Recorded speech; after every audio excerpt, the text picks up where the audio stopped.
So at this time, I would like to introduce Cyrus Highsmith, and I'd like to have him come up.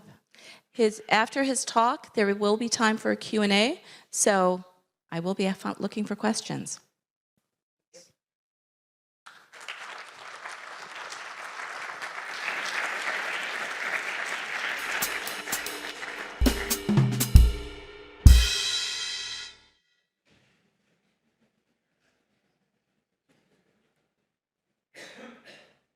Okay.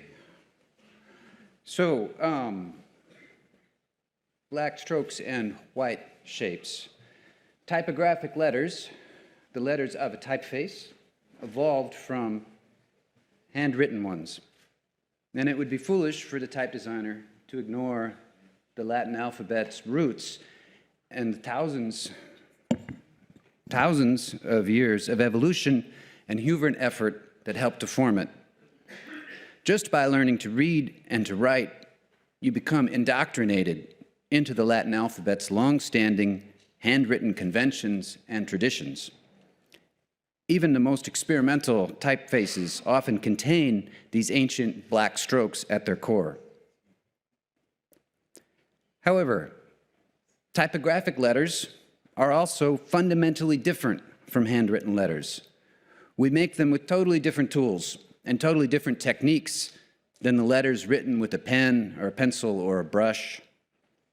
And I think the type designer would also be foolish if they do not recognize what makes typographic letters unique. When the type designer draws a letter, instead of using a pen or a brush to make a mark, they plot a contour. And a contour is not a mark. A contour is a border. On one side of the border is black, and on the other side of the border is white. In this sense, the typographic letter is made of black and white areas, or shapes, and it's often the white shapes that take up most of the area. So my approach to type design is formed by a balance of these two things, black strokes and white shapes. Black strokes refer to the typographic letter's handwritten roots, and the white shapes refer to the things the type designer actually draws when they plot the contours that form the glyphs of a typeface. And this is not very unusual, I think. But what I struggle with sometimes is the vocabulary. There's a lot of vocabulary describing the black strokes, and this is very well developed. But there are fewer words for talking about the white shapes. Of course, there are some. We call them counters a lot of times. But compared to all the different ways we have to describe stroke contrast and the parts of a letter, we don't have so many words for what happens between the black strokes. There are some, of course. In typography, we have the word counter form, and we use those for the empty areas inside the glyph. However, in English, counter sounds very much like contour, and that's confusing, and I'm using my illegible handwriting to illustrate this confusion. There's also the term negative space. I'm sure you've heard this, and this is maybe a more general way of describing the space between things, but it sounds like something you should avoid, right? Because it's negative. White space is okay. I like white space, but I prefer white shapes. This is the term I use the most, although not entirely, because a shape is a thing, whereas space, I think it can be easier to think of as a secondary consideration and maybe even to forget about. So I like the term white shapes. Now, I don't think we need words for every different kind of white shape found in a typographic letter. In fact, I think too much vocabulary can become a barrier to learning. At the same time, when you have names for things, I think it helps you see them better. So with that in mind, I've been thinking about how to help my students not only increase their awareness of white shapes when they're drawing a typeface, but I'm also thinking about how to teach them how to use white shapes to make more beautiful letters and make more beautiful typefaces. So As a professional type designer, I'm quite accustomed to drawing letters with contours. It's second nature at this point. My students are beginners, though, and every semester, as I watch them to struggle to make a typeface, I'm reminded of the fundamental weirdness of the drawing interface that we use. And it's not just this weirdness, it goes deeper than the software, and on-curve points and off-curve points. It goes to the heart of what defines a typographic letter, the contour. Because every contour in every typeface, no matter who draws it, is exactly the same. Every contour of every typographic letter has the same bland, mechanical edge. There's no old-style contour, there's no modern contour, there's no humanist contour, there's no geometric contour. It's all exactly the same contour, no matter who makes it, what software you use. And even if we could produce digital contours with the life and personality that you get from your hand when you're using a pen or a brush, typographic letters are almost always printed too small or rendered too crudely for any edge detail to be visible. So in this sense, the typographic letter is a simplification of the handwritten letter. To become movable type, the handwritten letter had to be reduced and transformed into something for mechanical reproduction, something that could be repeated. And yet, thousands of distinct typefaces do exist. I wonder sometimes, my students wonder, how is this possible when everything is drawn using the same contour and the details are mostly lost at small sizes? Well, I think details are very important in a typeface, but on a more fundamental level, a typeface is designed by the larger elements, and these are the black and white shapes. And more importantly, it's the way those shapes fit together. So one of the ways that an old-style typeface is different from a modern typeface, then, is the relationship between the white shape and the black shape. Now, I know there are ways of describing the differences between an old style and a modern typeface.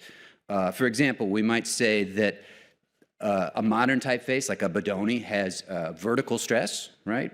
And then the Garamond, or an old style, has diagonal stress. And that's very helpful, but this is rooted in calligraphy. These words are rooted in calligraphy. And as I said, I'm looking for words that will help make the shapes of a typographic letter more visible. And to be honest, calligraphic terminology is not a great fit for every kind of typeface. And I think it can limit what you can see and do to typographic letters.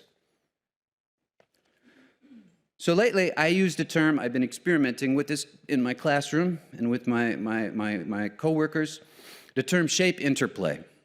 And shape interplay is the difference in attitude between the white and black shapes of the letter. So the white and black shapes may have different orientations. Here we have the black shape being more upright, the white shape leans backwards. When you separate them, when you think of them independently, then it becomes even more apparent. The white shapes can have different proportions, like this, or the white shape and the black shape can have the same proportion.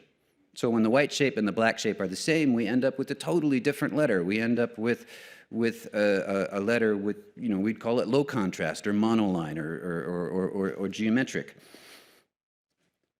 And the shapes can have different appearances entirely. The black shape and the white shape might do something totally different from each other, independent from each other. So however you treat the black shapes and the white shapes, whether the interplay between them is idle or dynamic, calm or tense, harmonious or discordant, it is this interaction, the relationship, that gives a letter its personality and its style. And I think that when you allow yourself to think of the black and white shapes as independent parts, you open up all sorts of possibilities. and it allows for the fullest expression of the typographic letter. And, I observe a shift in the work of my students when they grasp this concept, when they start to understand they're drawing shapes and how how to see white shapes. And suddenly, their letters often gain a sense of correctness, this kind of elusive feeling that, it looks right somehow. And a lot of the issues of balance and proportion, 90% of them kind of resolve themselves. And when you are able to see the white shapes and draw the white shapes and think about the interplay between them, you get a stronger letter, and a letter that has a stronger relationship to the background, whether that's the page or the screen. So shape interplay, the difference in attitude between white and black shapes in a glyph. And I thought about this sentence a long time, and the word attitude I like very much, and it took me a while to find, but attitude can refer to, like a person has an attitude, right? So it has an expressive side to it. And that's helpful because the shape interplay is often what gives the typeface its personality. But attitude can also refer to an object's orientation relative to its direction. It's used this way in aviation. So you can think about a glyph's the shape's attitude in terms of how they relate to each other. Do they in their sense of direction relative to each other, and the sense of direction relative to the reading direction.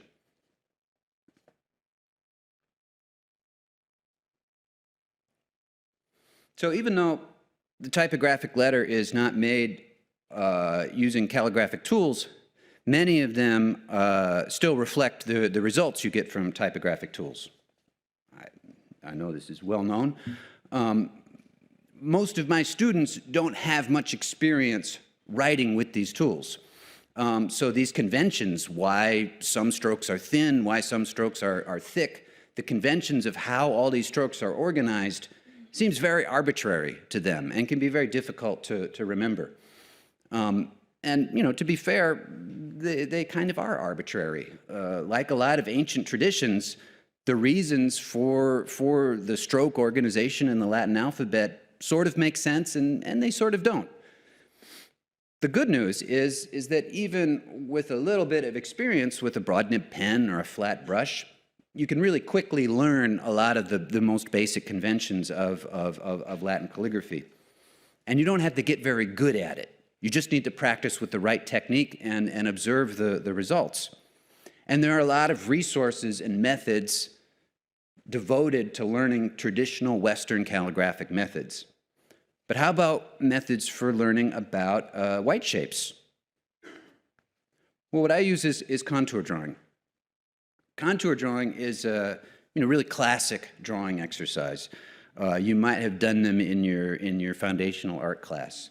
And it's often where people learn about white space or negative space. The instructions are usually to draw with a continuous line, go slowly, and don't look at the page.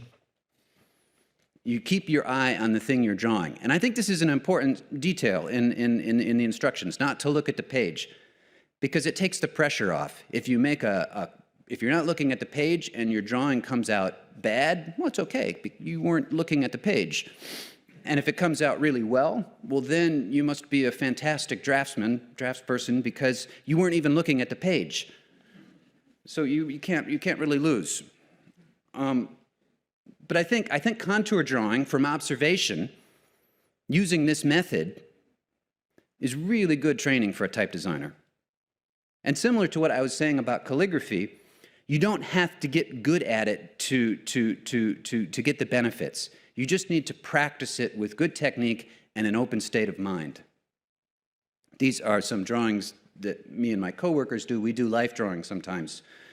If you want to really challenge yourself with a contour drawing, try doing a human figure. If you think letters are hard to draw, wow, people are really difficult. But as I said earlier, a contour isn't a mark. A contour is a border or an edge. When you draw a contour, you're drawing two things at once: the shape of the object you're drawing and the shape of the space around it.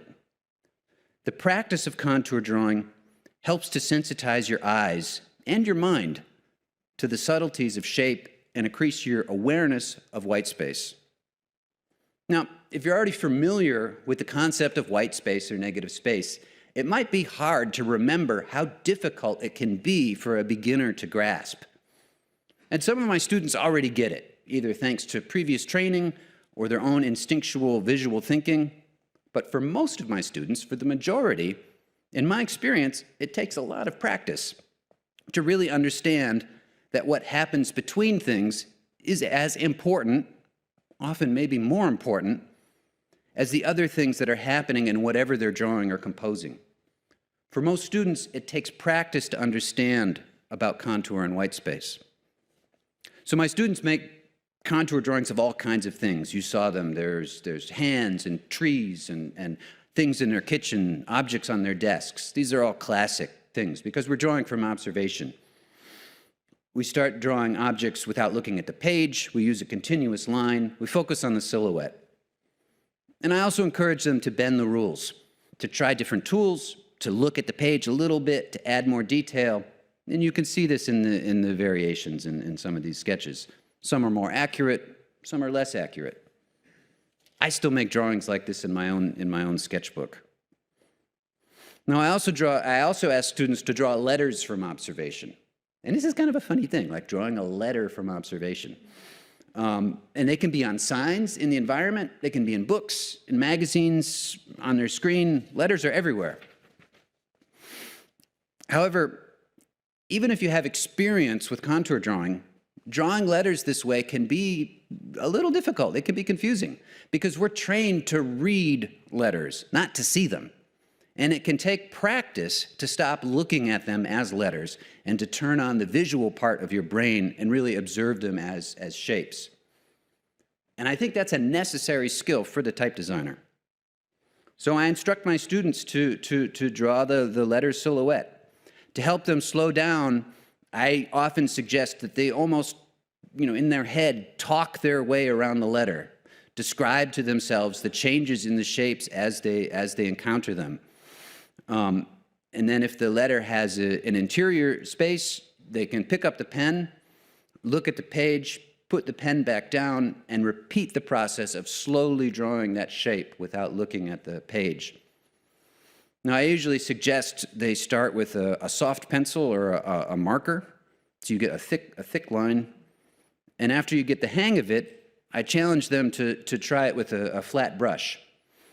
And this forces you to pay even more attention to the edges, because you have to keep track of the edge of the brush as well as the edge of the object you're drawing. In other words, you have to pay attention to the shape and the shape of space.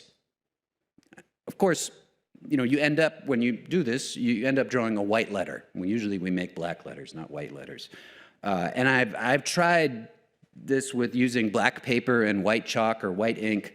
But in the end, I find this unsatisfying. The white ink is never opaque enough, and I like to do these drawings in my sketchbook, and I encourage my students to do them in a sketchbook that they can carry with me. And black paper is just not practical. It works really well on an iPad. I like drawing on an iPad. I have nothing against digital tools, but it's hard to go wrong with paper. But remember, it doesn't really matter how accurate these drawings are. This is more of a mental exercise. You're training your eyes to be more sensitive to white shapes. You're teaching yourself to find the relationships between the white shapes so you can use that knowledge when you make your own typeface. And it's not just about shape interplay. This kind of observational drawing helps the students internalize conventions about balance and proportion and about the details of a letter. So if you look at the letter G in a bunch of different typefaces while focusing on the black strokes, it highlights the differences. You see that, okay, like the loop on the bottom can be drawn in a lot of different ways. And then the thing on top, it can sometimes stick up, sometimes it has a ball, sometimes it's a triangle. It highlights the differences, and that's helpful. When you look at the white shapes, it can highlight what is similar. And this is also very helpful. For example, when you look at the white shapes and isolate them, it makes it really easy to observe that the bottom white shape is almost always wider than the top white shape. And then when you find a pattern like this in a lot of different kinds of typefaces, you know that you found something really important. And then you can use this in your typeface in whatever way works for your design.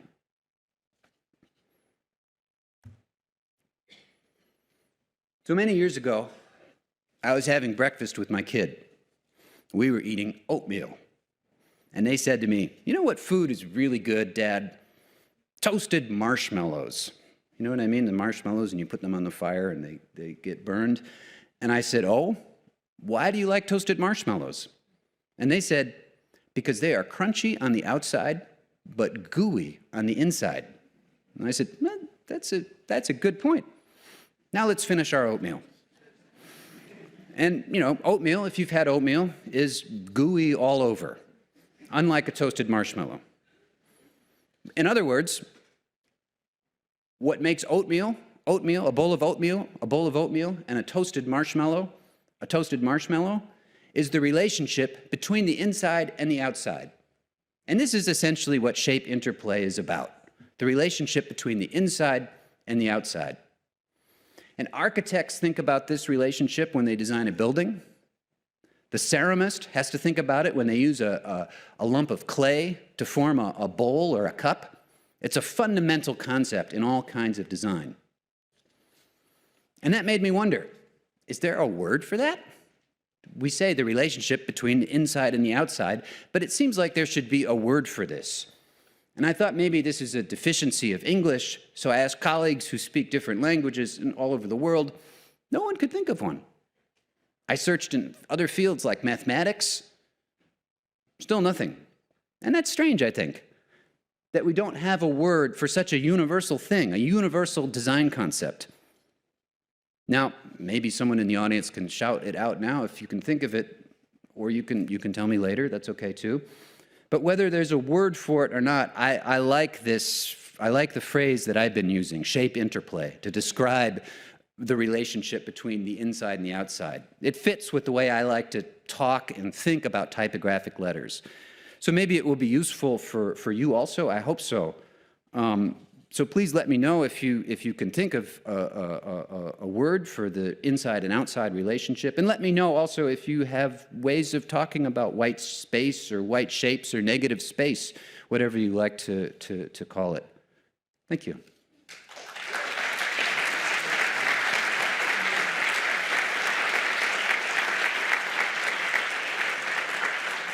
Thank you, Cyrus. We do have time for one question. Who's got the question for me? Does anyone have any questions? If there are no more questions, I'm going to thank Cyrus for a lovely talk. It was very thought-provoking. Thank you.